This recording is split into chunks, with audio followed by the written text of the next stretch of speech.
Welcome to the 700 Club. From coast to coast, nearly 200 million Americans felt the blast of a winter storm bearing heavy snow, sleet, and ice. More than 800,000 people across the South are without power today. Well, the storm created hazardous travel conditions on the highways and shut down air travel. Dale Hurd has the story. From New Mexico in the Southwest all the way to New England, a dangerous mix of heavy snow, sleet, and freezing rain affected more than half of Americans. At least 20 governors declared states of emergency. Airlines canceled more than 11,000 U.S. flights Sunday. That's the most for a single day since the start of the COVID pandemic. And I've been stuck here, and I'll be stuck here for 2 more days. A private plane carrying 8 people crashed after taking off from Bangor, Maine. Aircraft upside down. We had a passenger aircraft upside down. Still no word on injuries. More than 800,000 power outages have been reported across 11 states. We're going to have to stay at a friend's house who's got heat. Okay. We don't have anything. In Louisiana, 2 men died of hypothermia. In New York City, at least 6 deaths are linked to the storm. North of Dallas, a 14-inch water main burst, flooding streets and forcing officials to shut off water to homes. Dangerous driving conditions stretched for 2,000 miles. The National Guard was deployed in Arkansas to help move stranded vehicles out of the snow. In Mississippi, crews were clearing the streets, with officials urging people to stay off the roads. Boston and parts of New England braced for up to 2 feet of snow, while parts of New York and Pennsylvania got more than a foot, the most the areas have seen in years. Just north of Washington, D.C., White House correspondent Kelly Wright's neighborhood saw a foot of snow. This is a ruler, and it's not the most scientific way of doing things, but I'm going to stick this 12-inch ruler into the ground to see how deep it goes, to get a sense of the accumulation right here in my own neighborhood. And here along the Virginia-North Carolina border, freezing rain has brought down trees, cut power, and turned roads into ice rinks. Dale Hurd, CBN News. Do whatever you can to stay safe and stay off the roads. It'll be some time before this ice clears, and the freezing temperatures are expected to last the week. In other news, a number of Republican leaders are calling for an independent investigation into the latest shooting in Minneapolis. Ephraim Graham has that story and more from the CBN newsroom. Ephraim? Gordon, a U.S. Border Patrol agent shot and killed 37-year-old Alex Priddy in Minneapolis. It unfolded amid protests during an ICE operation. A Homeland Security spokesperson says Priddy had a firearm with 2 magazines and he violently resisted the agents. Eyewitnesses say he did not have the gun in his hands when he approached the agents. Priddy did have a permit to carry a concealed weapon. Louisiana Republican Senator Bill Cassidy is among those calling for a deeper investigation. He posted the credibility of ICE and DHS are at stake. GOP Congressman James Comer says Minnesota officials are failing to protect federal agents as they do their jobs. This latest incident could lead to a government shutdown, as some Democrats say they will not vote to fund ICE. A U.S. carrier group is moving closer to the Middle East, and the world is waiting to see if America will strike Iran. CBN News Middle East Bureau Chief Chris Mitchell reports the number killed in the regime's bloody crackdown is now staggering. Iran is a nation under martial law. Curfew, checkpoints, and heavy security presence in city after city.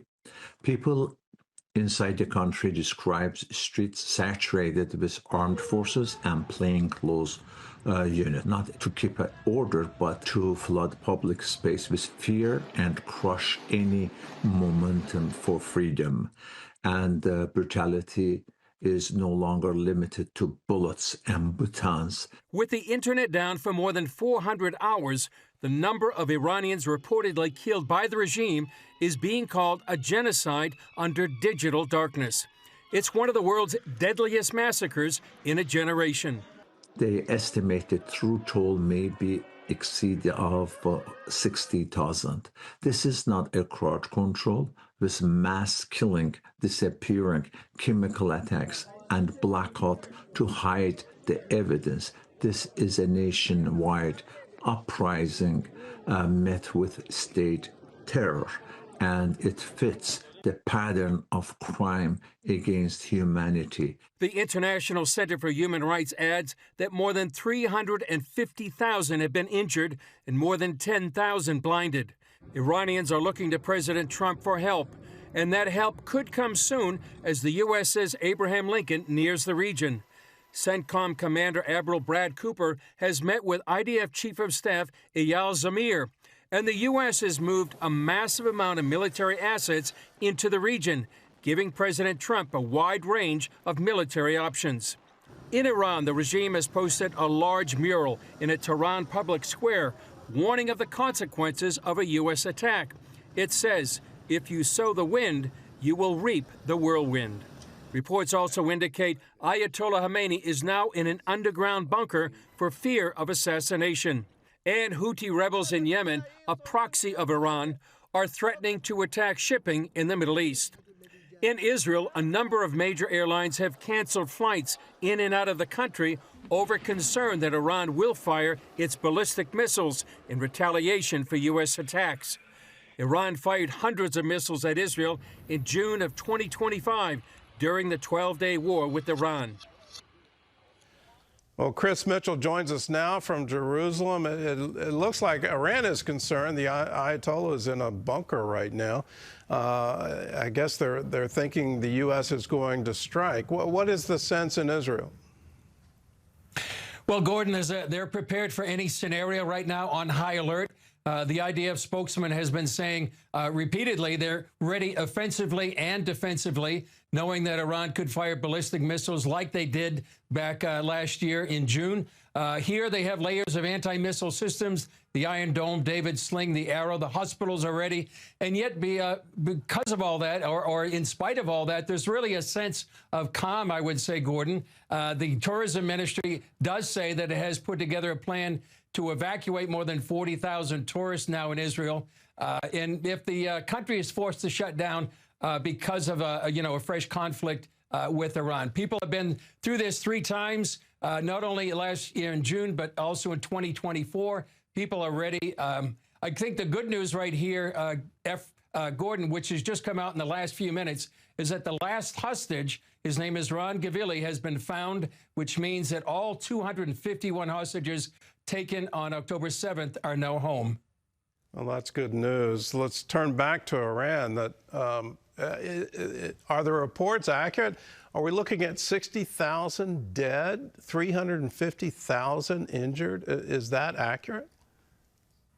It seems to be accurate. In fact, I've heard numbers as much as 80,000, Gordon. And it seems like the stories that are coming out are just horrific. The use of gas. People are choking, burning, and then collapsing. They're weaponizing pharmaceuticals, high doses of potassium to those people leaving a hospital, which causes death in a day or two. Many people being taken to secret locations, summary executions, no trial, no due process. And many of these are young. You saw that in our report, and the future of the country. And that's why many people are saying so important to be praying for the people of Iran and also for President Trump, for wisdom for what he needs to do. Well, he's warned, President Trump has warned of a military attack if the Iranian leadership starts to execute their own citizens. And it seems like the attack has been paused. Is that just to wait for the carrier group to get into the Gulf, or are there other reasons? There seems to be one of the major reasons is the USS Abraham Lincoln to be there right now. It's apparently off the coast of Oman, but it's well within range of Iran. Some people are saying it could be caution, not necessarily retreat, trying to figure out who's going to follow the regime if it falls. Would it be Reza Pahlavi, the exiled crown prince?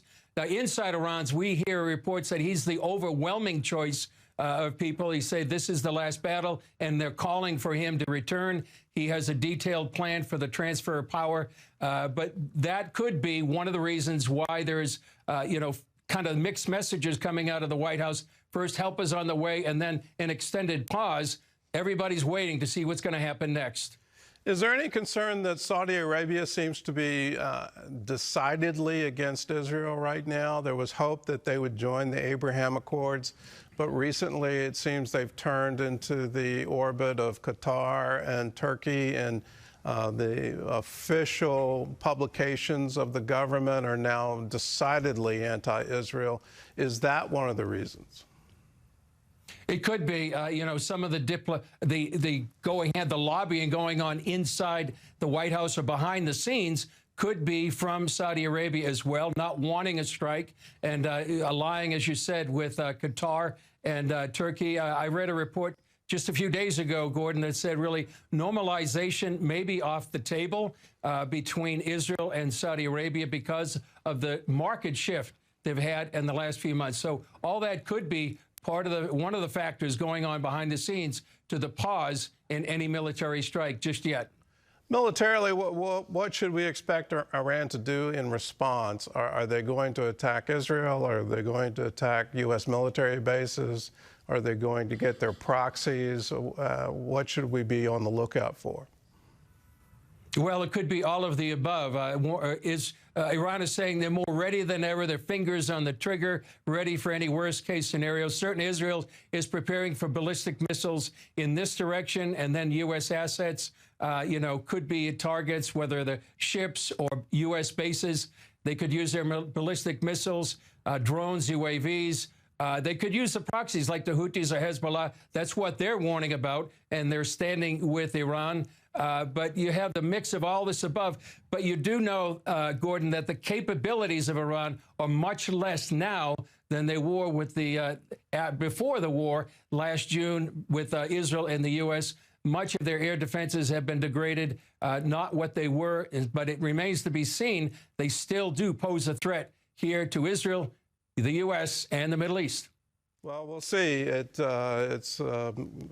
definitely a time to be praying for Iran. Chris Mitchell, thanks for your insight. Thanks for joining with us. I want to reference that billboard that was in Tehran. If you sow the wind, you'll reap the whirlwind. If there's any government on the planet that has sown the wind, it's the Iranian government. They have sponsored terrorism throughout the Middle East and throughout the world.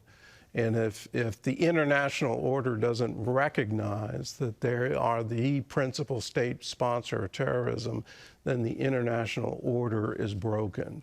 The same cause that, you know, the kidnapping of Maduro.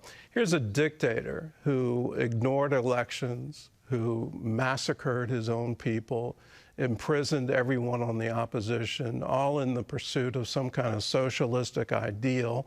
It's led to a collapse of their economy, the starvation of the people of Venezuela.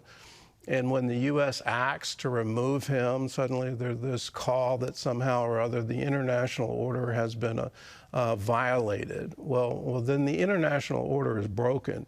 If you can't rein in a dictator who harms his own people, the same analysis applies to Iran. They have been brutal.